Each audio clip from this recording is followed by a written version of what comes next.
오늘 제가 들려드릴 이야기는 우리 주변 어디에나 있을 법하면서도 막상 마주하면 심장이 차갑게 내려앉는 가족이라는 이름의 굴레에 관한 이야기입니다. 서울의 차가운 빌딩 숲 사이 따뜻한 햇살이 내리쬐는 어느 아파트에서 시작된 이 서글프고도 치열한 기록을 지금부터 펼쳐보려 합니다. 안녕하세요. 저는 임소연이라고 합니다. 올해로 28. 서울의 한 평범한 직장에서 하루하루를 치열하게 살아가는 평범한 여성입니다. 제 곁에는 결혼한 지 3년이 된 남편 박진우가 있습니다. 사람들은 저희를 보고 참 잘 어울리는 한 쌍이라고 말하곤 했죠. 하지만 이 평온해 보이는 3년의 시간 뒤편에는 차마 누구에게도 쉽게 꺼내지 못한 차가운 응어리가 하나 자리 잡고 있었습니다. 우리가 사는 이곳, 마포의 한적한 곳에 자리한 120제곱미터 남짓한 이 아파트는 제 부모님이 저를 위해 마련해 주신 결혼 예물이었습니다. 평생을 성실하게 살아오신 아버지가 당신의 땀방울을 모아 딸 자식 하나만큼은 시댁 눈치 보지 말고 당당하게 살라고 전액 현금으로 마련해 주신 소중한 안식처였죠. 집안 곳곳에 스며든 나무 향과 따스한 햇살은 부모님의 사랑 그 자체였습니다. 그런데 이 평화롭던 집에 균열이 생기기 시작한 것은 결혼하고 겨우 2달이 지났을 무렵이었습니다. 시어머니께서는 맞벌이하느라 바쁜 너희를 위해 밥도 해주고 집안일도 도와주겠다는 명목으로 짐을 싸들고 저희 집으로 들어오셨습니다. 처음에는 저도 감사한 마음이었습니다. 남편의 어머니이시니 가족으로서 서로 의지하고 보살피는 것이 당연한 도리라고 생각했으니까요. 하지만 그 후에는 시간이 흐를수록 기묘한 침식으로 변해갔습니다. 어머니께서 말씀하신 집안일은 어느새 제 퇴근길을 기다리는 무거운 숙제가 되어 있었습니다. 지친 몸을 이끌고 현관문을 열면 시어머니께서는 거실 소파에 깊숙이 파묻혀 텔레비전에 시선을 고정한 채 마른 오징어를 씹고 계셨습니다. 테이블 위에는 어지러운 잔해들이 쌓여 있었고 부엌 싱크대에는 어머니께서 혼자 드신 그릇들이 기름기를 머금은 채 가득 쌓여 있었죠. 바쁜 출근 시간, 달걀 하나를 삶으려 해도 어젯밤 어머니께서 닦지 않은 냄비를 제가 먼저 설거지해야만 했습니다. 무엇보다 저를 힘들게 했던 것은 어머니의 당연한 듯한 무임승차였습니다. 지난 3년 동안 시어머니께서는 생활비 한 푼을 먼저 내놓으신 적이 없습니다. 매일 식탁에 오르는 신선한 채소와 고기, 매달 날아오는 전기세와 가스비, 심지어 어머니께서 외출하실 때 입으시는 세련된 외투까지 모두 제 지갑에서 나간 것들이었습니다. 남편 진우 씨도 이 상황을 모르지 않았습니다. 그는 늘 미안한 기색으로 제 손등을 쓸어내리며 말하곤 했죠. 소연아, 우리 엄마 연세도 있으시잖아. 조금만 더 이해해주면 안 될까? 내가 더 잘할게. 남편과의 불화를 원치 않았기에 저는 그저 속으로 사귀고 또 사귀었습니다. 하지만 그 인내의 끈이 결국 비명을 지르며 끊어지는 날이 오고야 말았습니다. 그날은 유난히 구름이 낮게 깔린 금요일 저녁이었습니다. 평소보다 30분 일찍 퇴근한 저는 주말을 앞두고 고생한 남편을 위해 특별한 저녁을 준비하고 싶었습니다. 재래시장에 들러 눈이 맑은 도미 한 마리와 어머니께서 좋아하시는 부드러운 갈비, 그리고 파릇파릇한 쌈 채소를 한가득 샀습니다. 2손 가득 묵직한 비닐봉지를 들고 아파트 입구에 들어섰을 때 저는 낯익은 실루엣을 발견했습니다. 남편의 남동생, 시동생 박지훈이었습니다. 그는 동 입구 구석에서 초조하게 담배를 피우고 있다가 저를 보고는 황급히 담배를 비벼 껐습니다. 형수님, 퇴근하셨어요? 지훈 씨의 얼굴에는 어딘가 어색한 미소가 걸려 있었습니다. 평소 형인 진우 씨에게 돈을 빌릴 때가 아니면 좀처럼 저희 집을 찾지 않던 그였습니다. 저는 의아한 마음을 누르며 고개를 끄덕였습니다. 지훈 씨, 여긴 웬일이에요? 일단 들어가요. 진우 씨도 곧 올 거예요. 제 뒤를 따라 계단을 오르는 지훈 씨는 그냥 형한테 드릴 말씀이 좀 있어서요. 라며 말끝을 흐렸습니다. 집 안으로 들어서자마자 저를 반긴 것은 시어머니의 환한 웃음이었습니다. 제가 들어올 때와는 공기부터 달랐습니다. 어머, 지훈아, 왔니? 어서 와라, 어서 앉아. 네가 좋아하는 귤 좀 꺼내놓으마. 어머니의 그 살가운 태도는 저를 멍하게 만들었습니다. 씁쓸한 마음을 뒤로하고 저는 부엌으로 향했습니다. 앞치마 끈을 질질 매고는 도미를 손질하고 갈비 핏물을 빼며 저녁 준비를 시작했습니다. 주방 환풍기가 웅웅 소리를 내며 돌아가는 사이 거실에서 들려오는 어머니와 지훈 씨의 낮은 목소리가 환풍기 소음을 뚫고 제 귓가에 조각조각 전달되었습니다. 아파트, 결혼, 여자 쪽 집안, 단편적인 단어들이 공중을 떠다녔지만 그때까지만 해도 저는 지훈 씨가 여자친구와 다투고 어머니께 하소연을 하는 줄로만 알았습니다. 6시 반쯤 남편 진우 씨가 퇴근에 들어왔습니다. 지훈 씨를 발견한 남편은 반갑게 동생의 어깨를 두드렸습니다. 야, 박지훈. 예고도 없이 웬일이야? 잘 됐다. 오늘 형수님이 도미 샀으니까 형이랑 술 한잔 하자. 지훈 씨는 뒷머리를 극적이며 대답을 피했습니다. 그때였습니다. 소파에 앉아있던 시어머니께서 갑자기 진우 씨를 끌어당겨 앉히시더니 저를 향해 소리치셨습니다. 소연아, 요리는 나중에 하고 일단 이리 좀 나와보거라. 우리 가족끼리 할 이야기가 있다. 손에 들고 있던 국자를 내려놓고 가스불을 껐습니다. 앞치마에 대충 손을 닦으며 거실로 나가자 묘한 긴장감이 흐르고 있었습니다.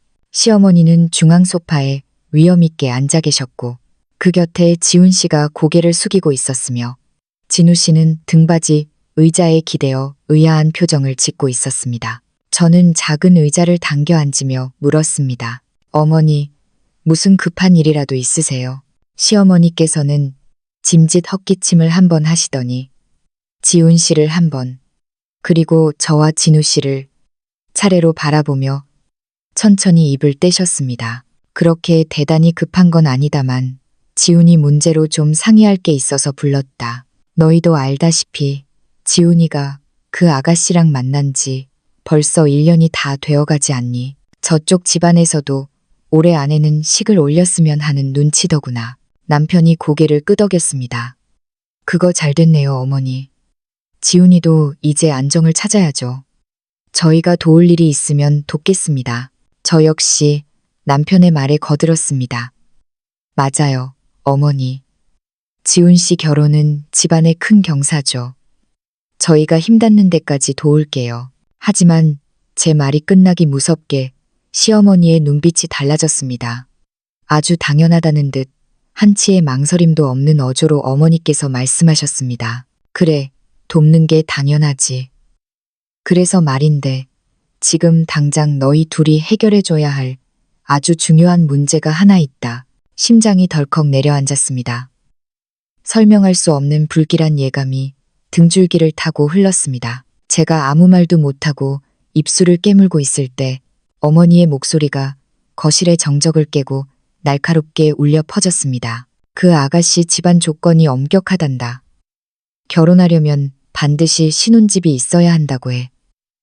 우리 옛날 살던 그 낡은 집에서 같이 사는 건 절대 안 된다더구나. 지훈이 월급 반한 거 너희도 알잖니? 그 돈으로는 서울 하늘 아래 전셋집 구하기도 힘들고. 그래서 내가 생각을 좀 해봤는데 어머니께서는 숨을 크게 들이마시더니 마치 선전포고라도 하듯 소리 높여 말씀하셨습니다. 너희가 지금 살고 있는 이 아파트 지훈이 신혼집으로 내주는 게 어떻겠니? 쨍그랑 제 손목에 걸려있던 리모컨이 바닥으로 떨어지며 날카로운 소리를 냈습니다. 순간적으로 머릿속이 하얘졌습니다. 제가 지금 들은 것이 한국말인지 아니면 환청인지 분간이 되지 않았습니다. 떨리는 손으로 리모컨을 주워 올리며 저는 겨우 입을 뗐습니다. 어머니, 지금 뭐라고 하셨어요? 남편 진우 씨도 미간을 깊게 찌푸리며 몸을 앞으로 숙였습니다. 어머니, 그게 무슨 말씀이세요? 이 집은 소연이가 결혼할 때 장인어른, 장모님이 마련해 주신 집이잖아요. 소연이 명의의 집인데 이걸 지훈이 신혼집으로 주라니요? 그게 가당키나 한 소리입니까? 시어머니의 얼굴이 순식간에 험악하게 일그러졌습니다. 남편의 반박이 못내 서운하고 화가 나신 모양이었습니다. 가당키나 하냐니, 예물이니 뭐니, 그런 게 다 무슨 소용이냐. 가족이 되었으면 내 것 가리는 게 아니야. 소연이가 너랑 결혼했으면 이 집도 이제 우리 박씨 집안 재산이나 다름없지 않니? 지훈이가 내 친동생인데 동생이 집이 없어 장가를 못 간다는데 형이랑 형수가 돼서 그걸 나 몰라라 하겠다는 게냐. 그제야 저는 정신이 번쩍 들었습니다. 분노와 황당함이 뒤섞여 헛웃음이 나올 지경이었습니다. 지난 3년 동안 이 집에서 제 돈으로 먹고 자며 단 한마디 불평도 하지 않았던 저였습니다. 그런데 이제는 아예 집 자체를 빼앗아 작은 아들에게 주겠다니요. 저는 차오르는 화를 억누르며 시어머니의 눈을 똑바로 응시했습니다. 어머니, 이 집은 저희 부모님이 결혼 전에 저를 위해 사주신 집입니다. 등기부 등본상의 명의도 오직 제 이름으로만 되어 있고요. 진우 씨와도 법적으로 상관이 없는 재산인데 하물며 지훈 씨는 더 말할 것도 없죠. 이건 저희가 돕고 안 돕고의 문제가 아니라 애초에 저희가 마음대로 처분할 수 있는 성격의 것이 아닙니다. 제 말이 끝나기가 무섭게 시어머니께서 자리에서 벌떡 일어나 소리를 지르셨습니다. 너 지금 나랑 법 따지겠다는 거냐? 시집 왔으면 이제 우리 집안 사람이지. 내 것이 곧 우리 아들 것이고 우리 아들 것이 곧 내 집안 것이다. 나는 등기부니 뭐니 그런 건 모른다. 지훈이가 당장 결혼을 해야 하고 집이 필요하다는데 너희가 사람 된 도리로 양심이 있다면 당연히 이 집을 내놓아야지. 그동안 옆에서 입을 다물고 있던 지훈 씨가 그제야 기어들어가는 목소리로 한마디를 보탰습니다. 형수님, 저도 이게 참 염치 없는 일인 줄은 압니다만 그쪽 집안에서 워낙 재촉이 심해서요. 제가 정말 갈 곳이 없어서 그렇습니다. 나중에 제가 돈 많이 벌면 그때 형님이랑 형수님께 더 좋은 집 사드릴게요. 네? 한 번만 도와주세요. 지훈 씨의 그 비굴하면서도 뻔뻔한 표정을 보니 가슴 밑바닥에서 뜨거운 것이 울컥 치밀어 올랐습니다. 두 모자가 미리 입을 맞추고 오늘 작정하고 저를 몰아세우려 온 것이 분명했습니다. 남편 진우 씨는 제 손을 꼭 잡으며 눈짓을 보냈습니다. 그리고 어머니를 향해 단호하지만 낮은 목소리로 말했습니다. 어머니, 이건 너무 큰 문제입니다. 저희 둘이 상의할 시간을 좀 주세요. 이렇게 갑자기 결정할 수 있는 일이 아닙니다. 상의는 무슨 상의? 당장 다음 주면 지훈이 상견례 날짜가 잡힐 판인데 너희가 이 집 안 내주면 지훈이 결혼은 끝이다. 그럼 우리 박씨 집안이 일가 친척들 앞에서 무슨 망신을 당할지 생각이나 해봤냐. 저는 깊은 한숨을 내쉬며 더 이상의 논쟁을 멈췄습니다. 지금 어머니께 무슨 말을 한들 통하지 않을 것임을 알았기 때문입니다. 이미 이 집이 자신의 것인 양 착각하고 계신 분께 놀리는 사치였습니다. 저는 남편 진우 씨를 바라보았습니다. 그의 눈빛 속에는 미안함과 동시에 어떤 단단한 결의가 서려 있었습니다. 저는 자리에서 일어나 어머니께 차분하게 말씀드렸습니다. 어머니, 일단 저녁 식사부터 하세요. 부엌에 음식이 식어가고 있어요. 저희가 충분히 상의해 볼 테니 일단 밥부터 먹고 다시 이야기해요. 남편도 옆에서 거들었습니다. 맞아요, 어머니. 소연이가 어머니 좋아하시는 갈비찜도 정성껏 준비했어요. 일단 드시면서 천천히 말씀하시죠.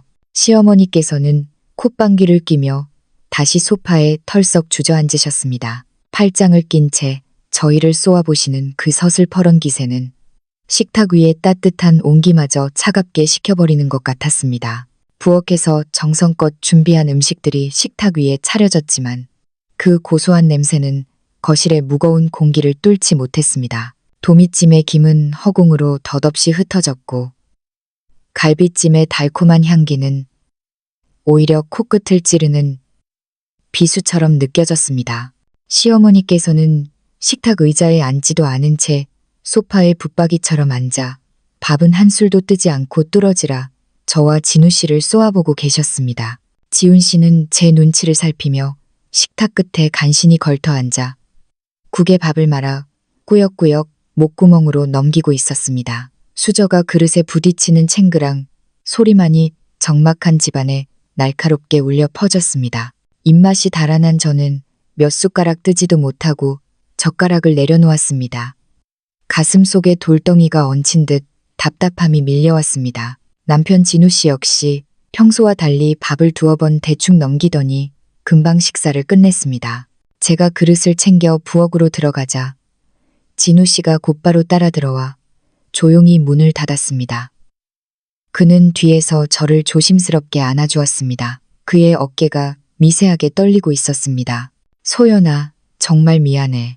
우리 엄마가 너무 심하셨지.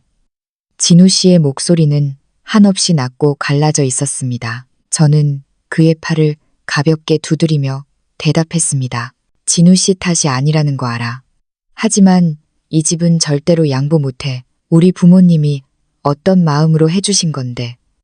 제 목소리에는 단호함이 서려 있었습니다. 진우 씨는 고개를 끄덕이며 제 눈을 똑바로 응시했습니다. 나도 알아. 절대 그럴 생각 없어. 어머니랑 싸우지 않은 건 일이 더 커지는 걸 막으려던 것뿐이야. 이번 기회에 확실히 매듭을 지어야겠어. 다시는 어머니가 이런 터무니없는 요구를 하지 못하게. 남편의 그 말에 차갑게 식었던 마음속에 작은 온기가 돌았습니다. 평소 시어머니 앞에서는 한없이 약해지던 남편이었지만 이번만큼은 달랐습니다. 그때 부엌 문 밖에서 리모컨을 내동댕이 치는 소리와 함께 어머니의 짜증 섞인 목소리가 들려왔습니다. 제 마누라 귀한 줄만 알지. 늙은 어미랑 친동생은 안중에도 없나 보네. 자식 키워봐야 다 소용없다더니. 진우 씨와 저는 서로를 바라보며 한숨을 내쉬었습니다. 사실 지난 3년 동안 쌓여온 울분은 비단 집 문제뿐만이 아니었습니다. 2년 전 지훈 씨가 동업자에게 속아 1,000만 원 가까운 돈을 날리고 집에서 곡소리를 냈을 때도 그랬습니다. 시어머니께서는 두말 없이 진우 씨를 찾아와 내가 형인데 동생이 길바닥에 나앉게 생겼는데 모른 척할 거냐 며 윽박지르셨죠. 결국 남편은 저와 상의도 없이 그의 연말 보너스를 몽땅 지훈 씨에게 털어주었습니다. 작년에는 또 어땠나요? 지훈 씨가 멀쩡한 휴대폰을 두고 150만 원이 넘는 최신형 폰을 갖고 싶다고 투정을 부리자 어머니께서는 저를 구석으로 불러내셨습니다. 소연아, 지훈이 휴대폰 액정이 다 나갔더라. 너희가 형수랑 형인데 그 정도는 해줄 수 있잖니? 그때 제가 단호하게 거절하자 어머니께서는 무려 보름 동안이나 저와 말 한마디 섞지 않고 집안 물건을 쾅쾅거리며 신경질을 부리셨습니다. 진우 씨는 부엌 구석 작은 식탁에 저를 앉히고 제 손을 꼭 잡았습니다. 소연아, 내가 그동안 너무 우유부단했어. 가족이라는 이유로 참아온 게 결국 이런 사태까지 오게 만든 것 같아. 하지만 내 재산을 탐내는 건 도저히 용납이 안 돼. 그의 눈빛이 그 어느 때보다 날카롭게 빛났습니다. 내일 아침 일찍 등기부 등본이랑 아파트 매매 계약서, 장인어른이 보내주신 송금 기록까지 다 정리하자. 그리고 내 대학 동창 중에 법무법인에서 일하는 변호사 친구가 있어. 내일 당장 그 친구를 만나서 자문을 구할 거야. 법적으로 이 집이 너의 고유 재산이라는 걸 어머니께 명확히 보여드려야 해. 저는 조금 망설여졌습니다. 변호사까지 찾는 건 너무 일이 커지는 거 아닐까? 그래도 가족인데. 그러자 진우 씨가 제 말을 끊으며 단호하게 말했습니다. 가족, 너를 가족으로 생각했다면 이런 무례한 요구는 하지 않았을 거야. 이건 단순한 싸움이 아니라 우리 삶을 지키는 일이야. 법적인 근거가 있어야 어머니도 함부로 못하셔. 그의 말에 용기를 얻었습니다. 알았어. 서류는 서재 안쪽 금고에 있으니까 내일 아침에 건네줄게. 그리고 어머니가 지난 3년 동안 생활비 한 푼 안 내고 우리 집에서 사신 것도 기록해두자. 전기세, 수도세, 관리비. 내가 다 결제한 내역이 휴대폰 앱에 다 남아있어. 진우 씨는 고개를 끄덕였습니다. 그래, 그 돈을 돌려받으려는 게 아니야. 어머니가 이 집에서 어떤 권리도 주장할 수 없다는 걸 깨닫게 해드려야 해. 우리가 계획을 세우는 동안 부엌 문이 벌컥 열렸습니다. 시어머니께서 도끼 눈을 뜨고 서 계셨습니다. 너희 둘이서 안에서 무슨 작당 모의를 그렇게 하느냐. 지훈이가 밖에서 목이 빠지게 기다리고 있는데 진우 씨가 차분하게 대답했습니다. 어머니, 이 문제는 변호사와 상담이 필요한 일입니다. 법적인 절차가 얽혀 있어서 함부로 결정할 수 없어요. 그러니 일단 방에 들어가 쉬세요. 변호사라는 단어가 나오자 어머니의 비명 섞인 목소리가 아파트 복도까지 울릴 듯 터져 나왔습니다. 뭐? 변호사, 가족끼리 집 좀 나눠 쓰자는데 변호사를 불러? 너 지금 애미를 감옥이라도 보내겠다는 게냐? 이게 다 저 여우 같은 물건이 내 머릿속에 바람을 넣어서 그런 거지. 저는 참지 않고 맞섰습니다. 어머니, 말씀 삼가주세요. 변호사 상담은 진우 씨와 제가 합의한 일입니다. 제 재산을 지키는 건 당연한 권리예요. 시어머니는 바닥에 주저앉아 대성통곡을 하기 시작하셨습니다. 아이고, 내 팔자야. 자식놈이라고 키워놨더니 마누라 치맛바람에 놀아나서 애미를 사지로 모는구나. 내 오늘 여기서 죽어버릴 테다. 어머니의 통곡 소리는 밤이 깊도록 멈추지 않았습니다. 우리는 어머니를 뒤로하고 침실로 들어와 문을 잠갔습니다. 밖에서는 여전히 지훈 씨의 난처한 목소리와 어머니의 고함이 들려왔지만 침실 안은 기묘하리만큼 적막했습니다. 저는 침대맡에서 진우 씨의 손을 잡고 생각했습니다. 내일부터 시작될 전쟁은 결코 쉽지 않겠지만 더 이상 도망치지 않겠다고.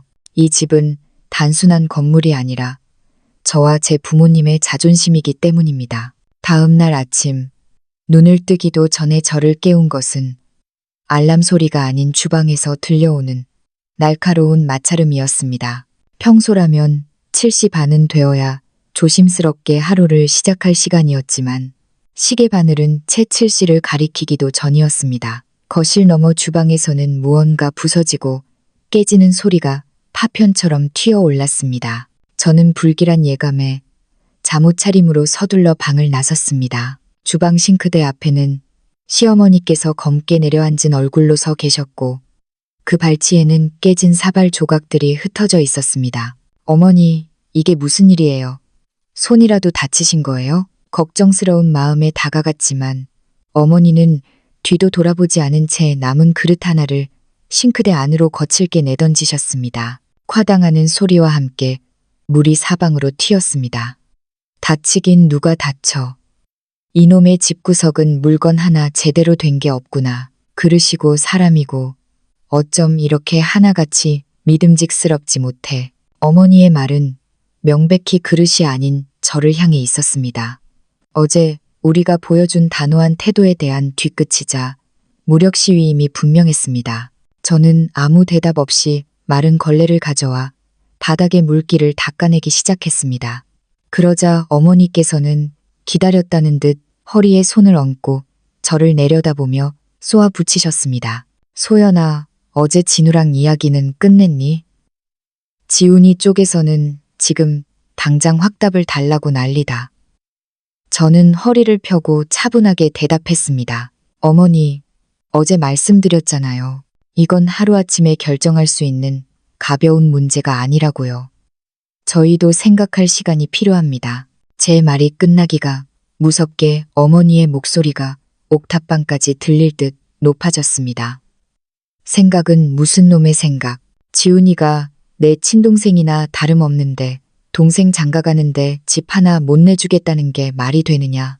어머니의 억지는 거기서 멈추지 않았습니다. 오늘 당장 안방 비워라.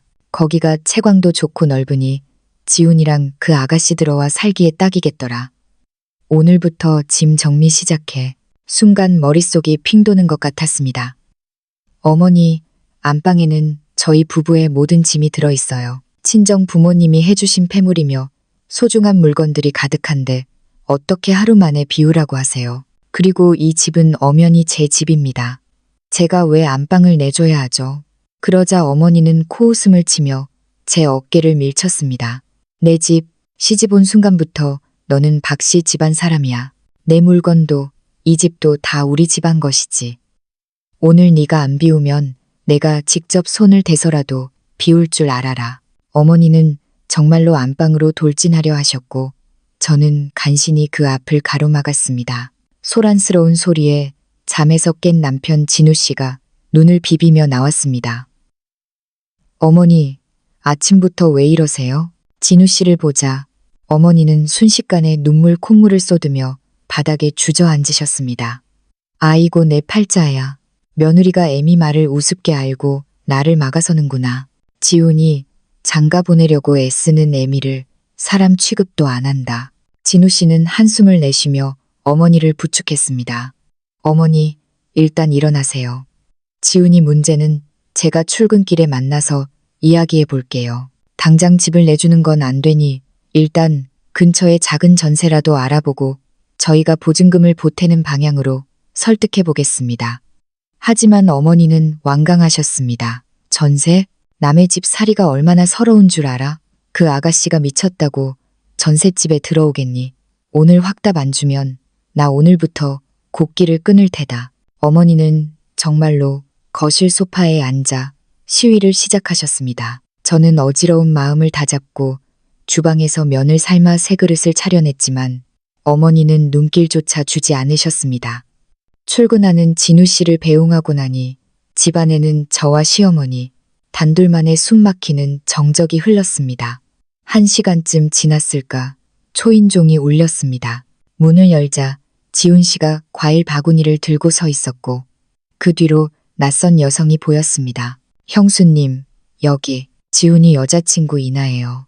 핑크색 원피스를 입고 화려한 가방을 든 그녀.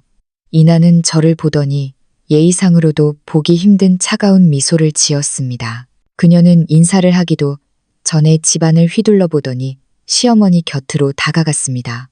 어머, 어머니, 집이 생각보다 넓네요. 그런데 인테리어가 좀 올드해요. 저희 들어오기 전에 싹 새로 해야겠어요. 이나는 마치 자기 집을 보러 온 구매자처럼 안방문을 벌컥 열었습니다. 침대며 화장대며 제 손길이 닿지 않은 곳이 없는 그곳을 바라보며 그녀가 인상을 찌푸렸습니다. 어머니, 이 안방 짐들은 언제 다 치우실 거예요? 저희 엄마도 빨리 확인하고 보고해 달라고 하셔서요. 시어머니는 제 눈치를 한번 보시더니 호기롭게 대답하셨습니다. 걱정 마라, 이나야. 내가 오늘 중으로 다 정리하라고 시켜놨으니 늦어도 이번 주 금요일까지는 깨끗하게 비워질 게다. 저는 그 뻔뻔한 대화에 기가 차서 헛웃음이 나왔습니다. 이나 씨, 아직 저희는 이 집을 내주겠다고 결정한 적이 없어요. 김칫국부터 마시는 건 곤란하네요. 제 말에 이나의 표정이 싸늘하게 굳었습니다. 시어머니는 당황하며 얘가 지금 농담하는 거란다. 이 집은 당연히 너희 것이니 걱정 말하며 상황을 모면하려 하셨습니다. 그날 저녁 퇴근한 진우 씨에게 낮에 있었던 일을 전하자 그는 분노를 금치 못했습니다. 하지만 어머니는 여전히 이건 우리 박씨 집안일이지 사돈 어른들이 끼어들 일이 아니다라며 막무가내였습니다. 심지어 금요일까지 안 비우면 내가 너희 침대에서 같이 잠을 자서라도 버티겠다는 협박까지 서슴지 않으셨습니다. 목요일 아침이 밝았습니다. 어머니가 예고한 마지노선이 하루 앞으로 다가온 것입니다. 출근길, 저는 묘한 결심을 하고 안방과 드레스룸 문을 잠그지 않은 채 살짝 열어두었습니다. 어머니가 정말 제 물건에 손을 댈지 그 막장의 끝이 어디인지 확인하고 싶었습니다. 거실에서 거만하게 앉아 계신 어머니께 다녀오겠습니다라고 인사하자 어머니는 쳐다보지도 않은 채 한마디를 뱉으셨습니다. 일찍 와서 짐 싸라. 늦으면 내가 다 내다 버릴 줄 알고. 회사에 있는 내내 심장이 두근거렸습니다. 오후 회의가 끝나자마자 저는 참지 못하고 30분 일찍 조퇴를 택했습니다. 집으로 향하는 택시 안에서 저는 떨리는 손으로 휴대폰 카메라를 켰습니다. 만약의 사태를 대비해 모든 것을 기록으로 남겨야 했습니다. 현관문을 열자마자 제 귀를 찌른 것은 무언가 바닥을 긁고 헤집는 소란스러운 소음이었습니다. 저는 신발도 벗지 못한 채 드레스룸으로 달려갔습니다. 그곳에서 제가 마주한 광경은 제 인생에서 가장 수치스럽고도 분노가 치미는 순간이었습니다. 현관문을 열자마자 제 귀를 찌른 것은 무언가 바닥을 긁고 헤집는 소란스러운 소음이었습니다. 저는 신발을 갈아 신을 여유도 없이 드레스룸으로 달려갔습니다. 그곳은 제가 결혼할 때 인테리어에 가장 공을 들였던 저만의 안식처이자 부모님의 사랑이 깃든 공간이었습니다. 평소라면 계절별로 옷들이 정갈하게 정리되어 있고 보석함 속의 폐물들이 제 자리를 지키고 있어야 할 그곳이 지금은 아수라장이 되어 있었습니다. 드레스룸의 광경은 처참했습니다. 제가 아끼던 원피스와 코트들이 커다란 종이 상자 안에 아무렇게나 구겨져 던져져 있었고 작년에 큰맘 먹고 산 값비싼 외투는 소매 끝에 먼지를 묻힌 채 바닥에 뒹굴고 있었습니다. 무엇보다 저를 분노케 한 것은 탁자 위에 입을 벌리고 있는 자단목 보석함이었습니다. 친정어머니가 결혼 선물로 주신 금팔찌는 비닐봉지에 담겨 발치에 버려져 있었고 목걸이와 귀걸이들은 마치 쓰레기처럼 탁자 위에 흩뿌려져 있었습니다. 그 난장판의 중심에 시어머니와 시동생 지훈 씨가 서 있었습니다. 시어머니는 바닥에 주저앉아 진우 씨의 셔츠들을 상자 안으로 밀어넣고 있었고 지훈 씨는 옆에서 빈 상자를 나르며 거들고 있었습니다. 어머니, 지금 이게 뭐 하시는 거예요?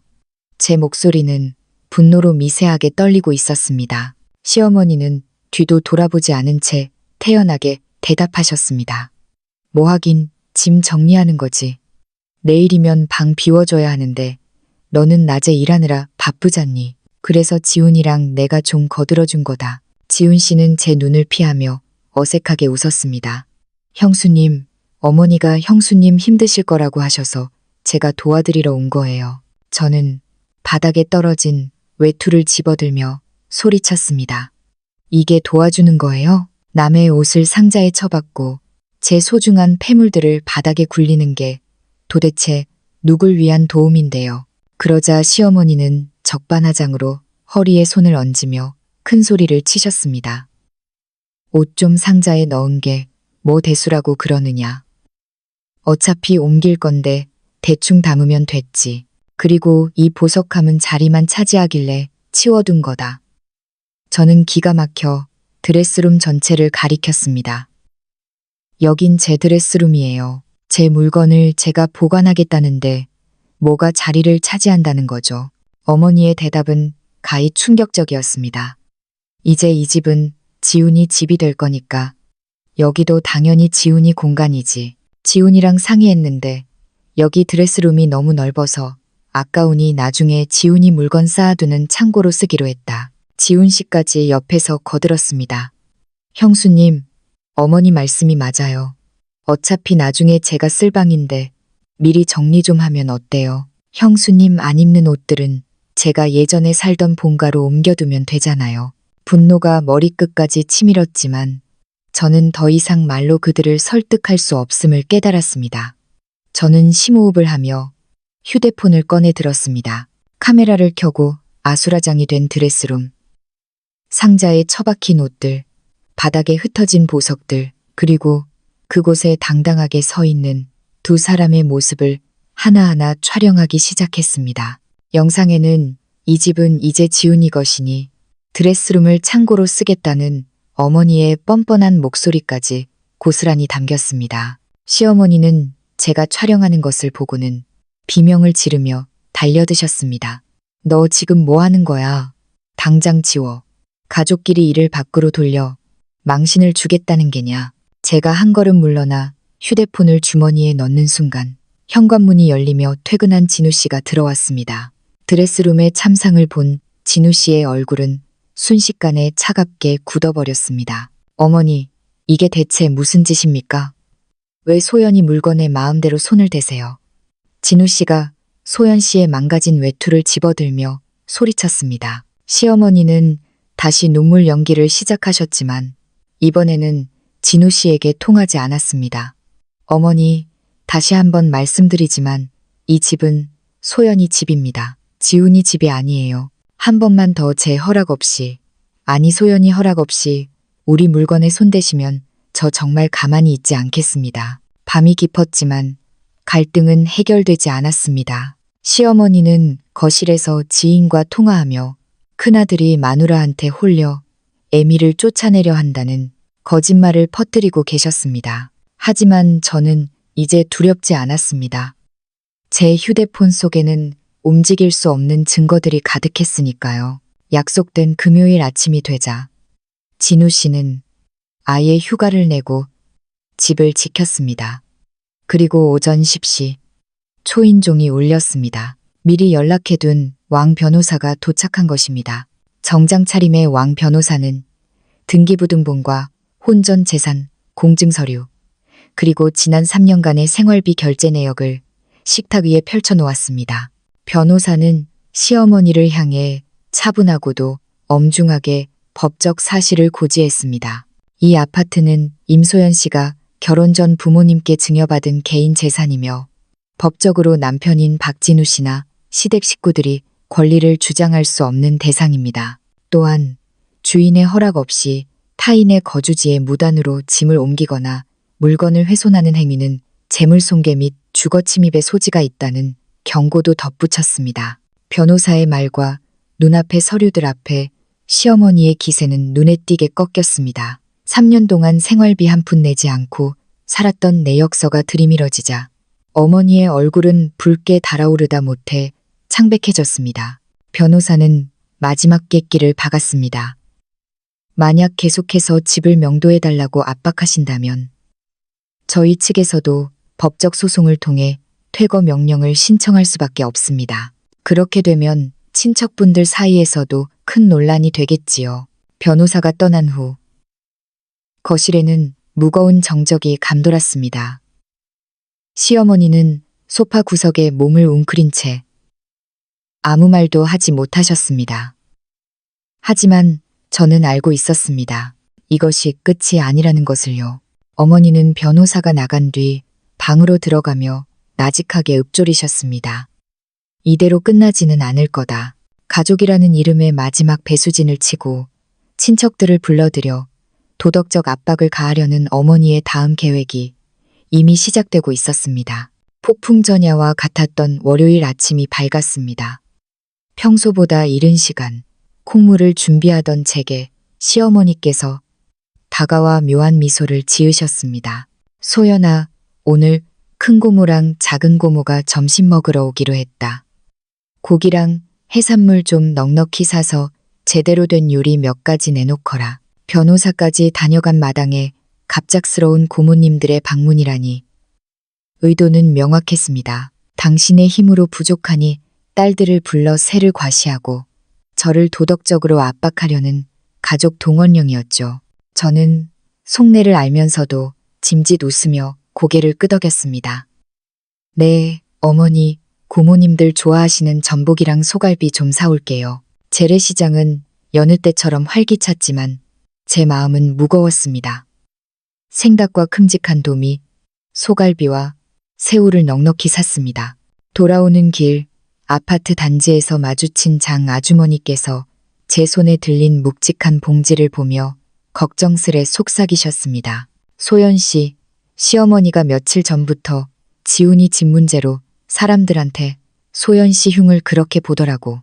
단단히 마음먹어 너무 착하게만 굴지 말고.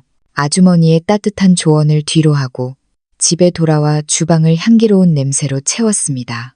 오전 11시 초인종 소리와 함께 큰고모와 작은고모, 그리고 큰고모의 아들인 중학생 조카가 들어왔습니다. 어머니는 그들을 보자마자 기다렸다는 듯 눈물을 훔치며 하소연을 시작하셨습니다. 얘들아, 너희 엄마가 이 집에서 얼마나 서러운 대접을 받는지 아느냐. 지훈이 장가 보내려고 이 집 좀 쓰자는데 소연이가 변호사까지 불러서 나를 쫓아내겠다고 협박을 한다. 큰고모가 날카로운 눈빛으로 저를 바라보며 입을 뗐습니다. 소연아, 지훈이가 내 서방 친동생인데 형수가 돼서 어찌 그리 야박하니? 시집 왔으면 내 집이 우리 집이지. 가족끼리 법을 따져서 뭐 하겠어. 작은 고모 역시 어머니가 연세 드셔서 다 너희 잘 되라고 하시는 말씀인데 좋게 좋게 양보해라 라며 거들었습니다. 저는 차를 내놓으며 차분하게 서재에서 준비해둔 서류 뭉치를 식탁 위에 펼쳤습니다. 고모님들, 제가 지훈 씨를 미워해서가 아니에요. 이 집은 결혼 전 저희 부모님이 저를 위해 전액 마련해 주신 예물입니다. 여기 등기권리증과 혼전 재산 공증 서류를 보세요. 명의도 권리도 오직 저 한 사람에게 있습니다. 그리고 이 영수증들도 좀 봐주시겠어요? 제가 지난 3년간 결제해온 수도세, 전기세, 관리비, 그리고 어머니 생활비, 영수증 수백 장을 본 고모님들의 눈동자가 흔들렸습니다. 어머니는 지난 3년 동안 생활비 한 푼 내지 않으셨지만 저는 불평 한마디 없었습니다. 그런데 제가 자리를 비운 사이 어머니와 지훈 씨가 제 드레스룸에 침입해 제 물건들을 쓰레기처럼 상자에 처박았습니다.